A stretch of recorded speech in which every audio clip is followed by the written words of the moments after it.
After seeing the Rizzler real quickly there, you might be wondering, this is a bit different from my other videos, and you would be right, it is different. I was fortunate enough to be in Florida during Cars on 5th, which is the downtown of Naples, Florida, where every year they do this fundraising event for St. Matthew's that is one of the best car shows of the year anywhere in the country. And there are always fantastic and truly incredible cars, even some one-of-ones. And right now what you're seeing is the McLaren section. This is a one of 60 720S, and it's just, or sorry, 750S. And there's just incredible cars. There is this very MSO McLaren Senna with, it could be the Italian flag or the Mexican flag, but I believe it is the Mexican flag. And just wonderful classics, modern cars, tons of Ferraris. The event is mostly sponsored by the Ferrari Club of America and Naples Ferrari. So they always have a large presence, but the Porsche Club of America and a bunch of other drivers clubs are represented. And there are some dealers that bring some crazy stuff, including Hypercars, which you'll see at the end, including a Zenvo. But right now you're seeing Eleanor, which did win Best in Show for 2025. Beautiful GT500. Tons of Porsches, so lots of GT3s, GT3 RS, not a ton of turbos, a lot of Carreras. BMW of Naples also brought some heat. They brought a couple race cars, a DTM car, and they had some of the cars that they were selling. So you'd see an M2 Comp, an Alpina B7, XB7, because it is the SUV variant, and also some more classics as well. I believe they also had a Z4 race car, and the new BMW M5, yes, the very controversial heavyweight champion of the world, and it looks good. It looks good. It is large. It is very large. When you're standing next to it, you really understand how wide it is, how big it is. The belt line is quite high. The proportions are very large, but I think it does look good. I'm not a big fan of the new 5 Series look, but in this variant and the M5 variant, I think it looks pretty good. It fits more with the actual proportions of the vehicle. I don't like how by the hood up to the windshield it raises up so much. I think that kind of ruined the look. If it wasn't like that, I think more people would like it. Of course, we have an older M3 here, which was a race car. Mercedes of Bonita Springs brought a bunch of vehicles as well, including the new S63 E-Performance, and that one was something I was very excited to see because I'm a big fan of any S63. I love the combination of a very luxurious vehicle, but also the power of an AMG engine. And this GLS 63 with the monoblocks in chrome, not matte. I've only seen matte ones driving around. Very few people get the chrome ones, so really nice to see. This is a good color combo on the Maybach. Maybach, however you want to say it, but truly beautiful. I noticed that it's got the new font, so there's that, the new Maybach font, and the new AMG GT. This is only the 55, but it still has the V8 engine, and I think it was just fantastic. I later was able to go sit in it, look at the cargo space, and I really like the AMG GT. It's one of my favorite cars before the new version, and the new version I think is also pretty good looking. They had some classics as well. They didn't have a gull wing, but they did have the convertible version of the SL600. They had SL190s. I love this one with the skis on the back. Really my vibe. This white with red interior, also just so classy, so perfectly well done, and a lot of people really showed their character with these cars. I think honestly the convertible version looks so good. I know the Gullwing is a classic, but my goodness, they absolutely hit it out of the park with these cars when they came out back in the day. Really, the race cars for their time. And so we also have the newer, the SL AMG. the SLS, should I say. This one also not the Go Wing, it's a convertible, but we do have some Go Wings. You see the 190 parked next to the coupe, the Go Wing version. And I noticed that they had put a suitcase underneath the roof. I assume this is because the weight of the doors being open for hours might cause problems in the roof structure. So I thought that was kind of interesting. But here you can see all the rears, really beautiful cars. I've always loved Mercedes high-end coupes. We have a black series here as well. And an older G-Wagon that looks to be something that would be used in a Safari, but I bet this thing is worth a lot of money. It's also the diesel, but I bet this is one of those $200,000, $300,000 resto mods. This was very special. So Rentec actually came out and they brought a few of their vehicles. We got a CLK Black Series here. Just smells like crayons on the inside, but I love it. They also had this insane monster AMG GT 4-door. It was pushing about 1,200 horsepower, and they actually didn't, I was talking to the guys, they didn't make too many mechanical changes. They said most of the original parts can handle it, also the metallic paint, insane. It was mostly just work on the ECUs and different electronic mapping and tuning. So that's very interesting. Here you can kind of see the power figures, and they also had a GTC with a Rentec tune on it, and obviously highly modified new hood, new wing. This was very special actually. So I am in love with the new Aston Martin Vanquish. This thing looks incredible. It's so long, so beautiful, so perfectly well proportioned.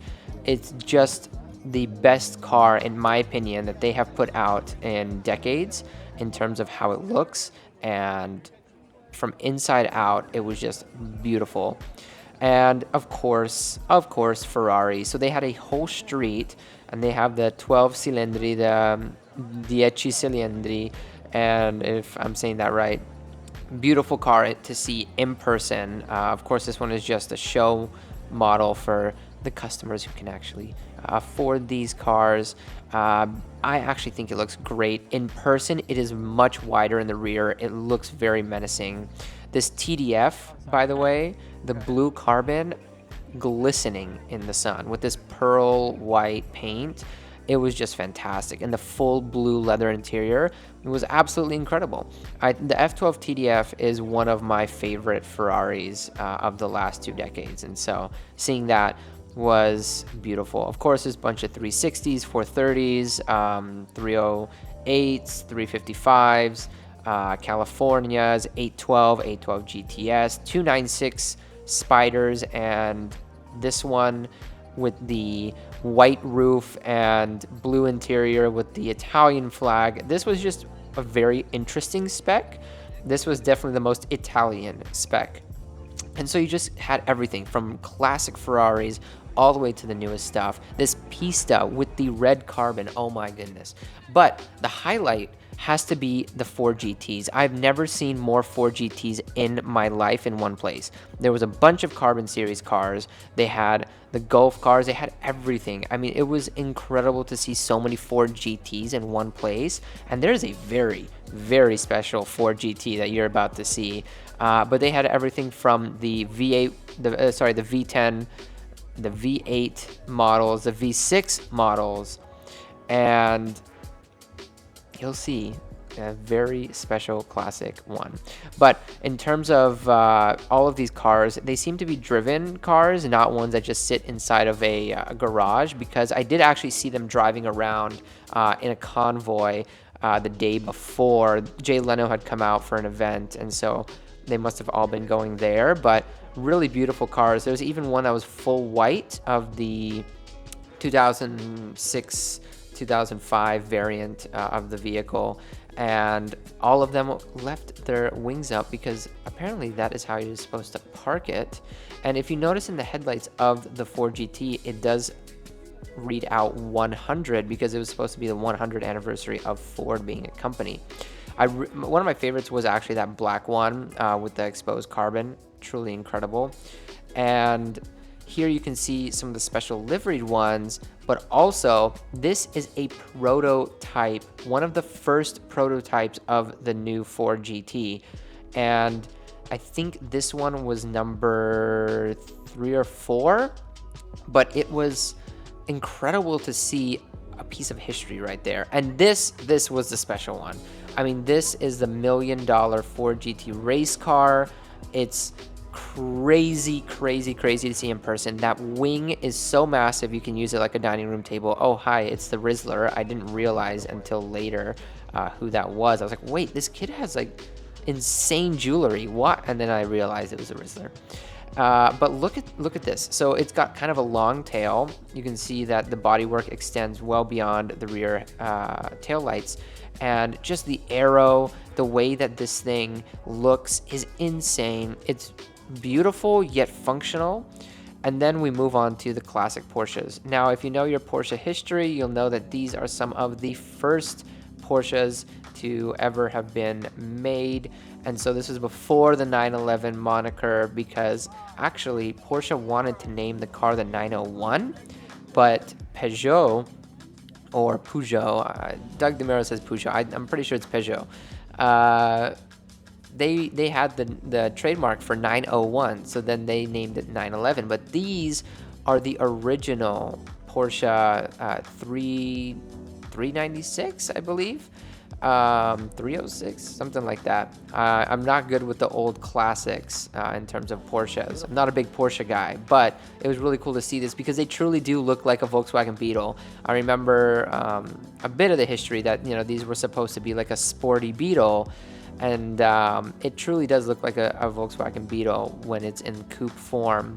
But really cool to see such a piece of history and so many of them in one place. People have brought these cars from all around the country. A lot of these cars were not just Florida license plates. Many of the vehicles shown here, not just the Porsches, but of all of them, were from around the country. A lot of people do like to spend their winters here in Florida, and so being able to bring your car with you is a big part of it. I love the license plate on this one, by the way. Hot Tub 59, really good. Of course, relating to the year of that car, the 59 model year. And then this Carrera, oh my goodness, it was mint. Beautiful vehicle. And when I show you the engine, you'll see it's actually not the original engine. This is a bit of a resto mod. There were some more modern parts. And yeah, the gentleman who owned the car was kind of talking about the engine a little bit there, and swapped it in. This is a Singer, and if you know, you know that these are worth and cost a lot of money, multiple hundreds of thousands of dollars, upwards of $1 million depending on which one you get. And this one was just absolutely beautiful. It looks like Sally from the movie Cars. Of course, the Sally Special, if you know, you know how much that one went for. But this Singer was just incredibly beautiful. There was some more crazy cars. Now we're going to get into the crazy modern cars. So, you know, SLS AMG Black Series, Aventadors, Huracans. There was so many Huracans that I really didn't want to film too much of it. Most of this was just for my own sake. This Aventador was highly modified. It's just a regular Aventador, not an SVJ or anything like that. It's a 2014. But both of those cars had been modified. And also, I just want to come back to this. The whole rear part of the vehicle is carbon fiber. It's not a piece of like black plastic or black paintwork. It's actually carbon fiber. I believe that is an option, but that is definitely something that you need to have. I know that you can't get it painted in the same body color, I believe. There was also a lot of Carrera GTs, 918s. I just wanted to kind of throw those in there as we're starting to get into the kind of crazy hypercars. So there was this acid green 918, this beautiful yellow Carrera GT, and now we get to the crazy stuff. We have 812 Competizione and a Rimac, an Elva. And yeah, this spec for the Competizione, or the comp, is so great. I mean, this blue leather, the yellow stitching, the yellow markers, the blue paint just sparkled in the sun. It's one of my favorite cars of all time. Hopefully one day I can get one, but it's going for 2 million bucks. The Rimac also really cool to see. You don't really see Rimacs very often, and getting to see one in person was very special because it is kind of I think we're gonna look back on it as a very influential car for future hypercars. But this one was one that I'd never seen. They had a Zenvo Aurora.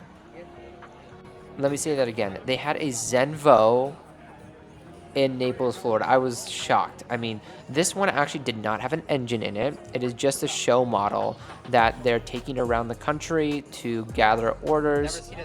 Of course, Zenvo, Dutch automaker, very, very small operation, but putting out some crazy, crazy cars. The paint on this was absolutely incredible, and the design was jaw-dropping.